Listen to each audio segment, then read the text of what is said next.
I mean, it's just crazy. And there's Elliot Easton, and Elliot and I he's just such a mensch. He really hit it. We really hit it off. He had already read my first Stones book, and so we struck up this correspondence, and I pitched this Cars book, but Rick Ocasek, the leader, was still alive and very much in control, which I learned was a major theme in the Cars, was this control thing. Anyway, I got to eventually, after the Leon book, long story here, trying to make it longer, came back and was able to write this Cars book with the cooperation of the three remaining surviving members, Greg Hawkes, David Robinson, who had also played in the Modern Lovers, Roadrunner, are you kidding me? And then Elliot Easton, one of the greatest guitar players of our generation.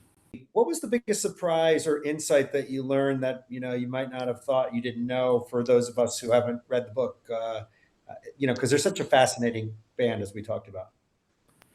Yeah, I mean, I knew Rick was the leader, and I think I knew that Rick had written all the songs, with a few exceptions that were co-writes, primarily with only Greg Hawkes, I should say.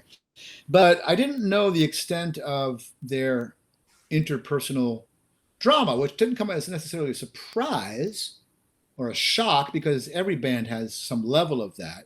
But the degree to which Rick had deep insecurities that manifested themselves in this sort of like oppressive control and like belittling of his bandmates, and sort of keeping people down. And I know there's more, and there are, like, I wrote a 500-page book or whatever on this subject, so it's definitely more nuanced, but I don't think I knew the extent to which the bitterness was there. And really, that's why the book wasn't written before he passed away. I think those guys really felt like they could finally speak up. And it was a pretty uniform story. I mean, they all have their variations, and they all have, sort of critiques of each other sometimes, and they're all very, but it's just nice to have everybody speaking honestly and respectfully. There's no real gratuitous, I should say very little gratuitous stuff in the book, I think.